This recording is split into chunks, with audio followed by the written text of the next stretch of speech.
বিদেশ সফরে যাচ্ছেন রাজ্যের মুখ্যমন্ত্রী মমতা ব্যানার্জি। ব্রিটেনে 7 দিনের সফরে যাচ্ছেন মমতা। সেখানে তার একাধিক কর্মসূচি রয়েছে বলেই জানা যাচ্ছে। মুখ্যমন্ত্রীর সফর সঙ্গে হিসেবে থাকছেন মনোজ পন্থ।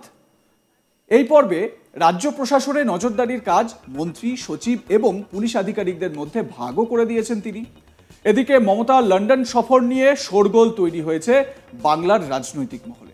মুখ্যমন্ত্রীকে লাগাতার কটাক্ষ করছে বিরোধী শিবির। এবার মুখ্যমন্ত্রীর এই বিদেশ সফরের খরচ নিয়ে মুখ খুললেন বিরোধী দলনেতা শুভেন্দু অধিকারী। সাংবাদিক বৈঠকে শুভেন্দু অধিকারী দাবি করেন 8 কোটি টাকা নিয়ে বিদেশ যাচ্ছেন মুখ্যমন্ত্রী মমতা ব্যানার্জি। শুনে নেওয়া যাক বিরোধী দলনেতা শুভেন্দু অধিকারীর এই বিস্ফোরক অভিযোগ। শুনুন। বারে বারে ওনারা যতবার গেছেন শেষ 2023 পর্যন্ত অশ্বডিম্ব, আপনারা শুনলে আশ্চর্য হয়ে যাবেন। আমি একাধিক আরটিআই করেছিলাম 2023 সালে বিদেশ সফরের খরচ জানার জন্য।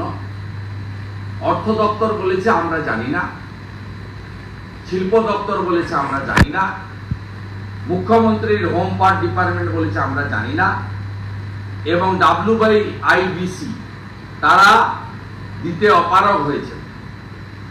আমি আজকে সরাসরি অভিযোগ করছি, আমি আগামীকাল আরটিআই করব। West Bengal industrial development corporation থেকে 8 কোটি টাকা স্যাংশন করা হয়েছে। এই টাকাটা $1 মিলিয়ন সমান। এই 8 কোটি টাকা নিয়ে তারা বিদেশে যাচ্ছেন, যখন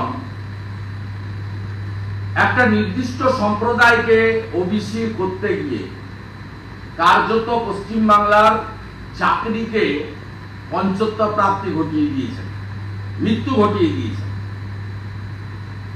বিধানসভায় বলেছেন 2-3 লাখ চাকরি দেব ওবিসি জট কাটলে। জট তা আপনি করেছেন। ন্যাশনাল ওবিসি কমিশনের তালিকার বাইরে গিয়ে আপনি নিয়োগ করেছেন বলে সম্মানীয় বিচারপতি তপব্রত বাবু এবং রাজাশেখর মান্থা বাবুর বেঞ্চ বাতিল করেছে, এবং আপনি সুপ্রিম কোর্টে গত 6 মাস ধরে স্টে পাওয়ার চেষ্টা করেও ফেল করেছেন। তাই আপনার লোকেরা সুপ্রিম কোর্টে গত পরশুদিন 3 মাসের সার্ভের কথা বললেও আপনার লয়ার, আপনি সার্ভে আগে থেকে শুরু করেছেন, সব কাগজ আমার কাছে আছে। আপনি 10 তারিখ থেকে সার্ভে শুরু করেছেন, গত সোমবার পর্যন্ত সার্ভে করিয়েছেন, যার বিরুদ্ধে ইতিমধ্যে প্রধান বিচারপতির বেঞ্চে মামলা হয়েছে বলে আমি দেখেছি মিডিয়ার মাধ্যমে, এবং আমি আমার লয়ার বন্ধুদের কাছ থেকেও জেনেছি প্রধান বিচারপতি এই মামলা গ্রহণ করেছে। তাই আপনি যেখানে চাকরি নেই, যেখানে হসপিটালে প্রায় কার্যত কোনো জীবনদায়ী ওষুধ নেই, আপনি 8 কোটি টাকা WIBC থেকে নিয়ে সপার সব আপনি বিদেশে যাচ্ছেন। এতে এর আগের বিদেশ সফরগুলোতে আপনি আমাদের বাংলার গৌরব সৌরভ গাঙ্গুলিকে বিদেশে বসিয়ে বলেছিলেন, তার জন্য তো আপনি নবান্নতে বা বেহালায় সৌরভ বাবুর বাড়িতে গিয়ে করতে পারতেন। সেটা না করে বিদেশে গিয়ে বললেন সৌরভ ইনভেস্টমেন্ট করবে শালবনীতে। আমরা এর কারণ জানতে চাই। 23-এর আপনি যে খরচ করেছেন, কোথাও আরটিআই উত্তর দেননি। কালকে আমি আরটিআই করব। আমি লিডার অব অপোজিশন, আমি দায়বদ্ধ। আপনি গভর্নমেন্টের এক্সচেকার থেকে এভাবে টাকা নষ্ট করতে পারেন না। আপনি 7 লক্ষ কোটি টাকা ঋণ করে দিয়ে গেছেন, বাম আমলে ঋণ ছিল 2 লক্ষ কোটি টাকা। আপনি এইভাবে রাজ্যের অর্থনীতিকে ধ্বংস করতে পারেন না। এবং এই বিধানসভাতে সংখ্যাগরিষ্ঠতার সুযোগ নিয়ে, বিরোধী দলনেতাকে বাইরে রাখার সুযোগ নিয়ে ভয়ঙ্কর 2টো বিল পাস করিয়ে নিয়েছে। পাস এমনিতেই হতো, সব হাত তোলায় মেলে রয়েছে। আর আমাদের পশ্চিমবাংলার জনগণ সংখ্যাও কম দিয়েছে। আমরা আমাদের সংখ্যা নিয়ে লড়াই করি। তার মধ্যে 9 মাস তো বাইরে রেখে দিয়েছে লিডার অব অপোজিশন, ছাড়া হাউস চলে, বলার কোনো সুযোগ নেই। বঙ্কিম ঘোষ 30 দিন বাইরে ছিলেন, বিশ্বনাথ কারণ হাউসে না থেকেও বাইরে ছিলেন। মানে 19 তারিখে ওদের উঠেছে গতকালকার, বলার কোনো সুযোগ নেই হাউসে। শঙ্কর ঘোষ ধাক্কা খেয়েছেন, মনোজ ওরাও মার্শালের গুঁতো খেয়েছেন। প্রসঙ্গত সামনেই ২৬-এর বিধানসভা নির্বাচন। তার আগে প্রত্যেকটি দলই জয়ী হওয়ার লক্ষ্যে নিজেদের দলের ঘুঁটি সাজাতে ব্যস্ত। মমতার অনুপস্থিতিতে দল সামলাবেন অভিষেক ব্যানার্জি ও সুব্রত বক্সী। আর সে কথা ঘোষণা করে দেন তৃণমূল সুপ্রিমো মমতা ব্যানার্জি। তিনি সকলের সামনে সে কথা বললেন, সাংবাদিক বৈঠক করে নবান্নে সে কথা স্পষ্ট করেন। আর তা নিয়েই শুরু হয়েছে চর্চা। মমতা ব্যানার্জির পরই কি তাহলে দলের সমস্ত দায়িত্ব অভিষেক ও সুব্রত বক্সী সামলাবেন? তার অবর্তমানে অভিষেকের হাতেই কি তাহলে দল চলবে? খুব শীঘ্রই লন্ডন যাচ্ছেন মুখ্যমন্ত্রী মমতা ব্যানার্জি।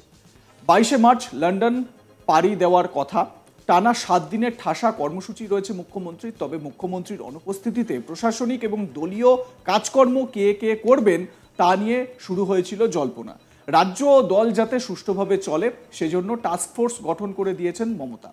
তার অনুপস্থিতিতে দলের দায়িত্ব সামলানো প্রসঙ্গে নবান্নের বৈঠকে মমতা ব্যানার্জি বলেছিলেন, মন্ত্রীদের পক্ষ থেকে 4-5 জন আমাদের অনুপস্থিতিতে নবান্নে বসবেন, অফিসারদের সঙ্গে যোগাযোগ রেখে কাজ করবেন।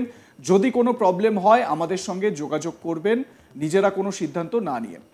চন্দ্রিমা ভট্টাচার্য, শশী পাঁজা, সুজিত বসু, অরূপ বিশ্বাস ও ফিরাদ হাকিম তারা নবান্নে সামলাবেন। এবং দলের ব্যাপারে সুব্রত বক্সী এবং অভিষেক ব্যানার্জি দেখবেন। কি বলেছেন মমতা ব্যানার্জি শোনাবো। মন্ত্রীদের পক্ষ থেকে আমি মনে করি 4-5 জন আমাদের অ্যাবসেন্সে তারা নবান্নে বসবে এবং এই অফিসারদের সাথে যোগাযোগ রেখে কাজ করবেন এবং যদি কোনো প্রবলেম হয় তারা আমাদের সাথে কোঅর্ডিনেশন করবে নিজেরা সিদ্ধান্ত না নিয়ে। তার মধ্যে চন্দ্রিমা ভট্টাচার্য, শশী পাঁজা, সুজিত বোস, অরূপ বিশ্বাস এবং ফিরাদ হাকিম, এই 5 জনের ওপরেও একটা টাস্কফোর্স জিওএম তৈরি করে দিয়ে গেলাম, যারা আমাদের সাথে যোগাযোগ রেখে অফিসারদের সাথে যোগাযোগ রেখে নবান্নে কন্টিনিউয়াস বসে কাজকর্ম করবে। আমার সিএমও থেকেও সৌমরা আছে সব এখানে, তাছাড়া ওষুধ দপ্তরের সব অফিসাররা শান্তনু থেকে শুরু করে আছে, তারাও যোগাযোগ রাখবে যে কোনো কাজকর্মে। আর দলের ব্যাপারটা আপনারা জানেন, সুব্রত বক্সী আছে এবং অভিষেক ব্যানার্জি আছে, তাদের সাথে আরো অন্যান্যরা আছে, তারা দেখে রাখবে। এটা একটা ভাগ করে দিয়ে যাচ্ছে এই কারণে, কারণ অনেক সময় অনেক প্রবলেম হয়, তো তখন কে কার সাথে যোগাযোগ করবে এই ব্যাপারটা একটা ম্যাটার হয়, সেই জন্য এটা আমাদের করে দেওয়া। যদিও তাদের যে কোনো প্রয়োজনে তারা আমাদের সাথে যোগাযোগ করবে এবং যোগাযোগ করবে সিদ্ধান্ত নেবে। কোনো রকম কোনো পলিসি ডিসিশন নিতে গেলে বা কোনো রকম ঘটনা ঘটলে তারা আমাদের সাথে নিত্য নৈমিত্তিক যোগাযোগ রাখবে। যার জন্য সিএসএল এর আমার ফোনটাকে আমরা রোমিং করে নিচ্ছি। বাট আশা করব যে আননেসেসারিলি তারা আমাদের টাইমের সাথে ওদের টাইমের 5-5.5 ঘন্টা ডিফারেন্স আছে। লাইক, কমেন্ট, শেয়ার করতে ভুলবেন না। দেখতে থাকুন আজ তাক বাংলা। সাবস্ক্রাইব করুন আমাদের ইউটিউব চ্যানেলটি, বেল আইকন প্রেস করুন নোটিফিকেশন পেতে।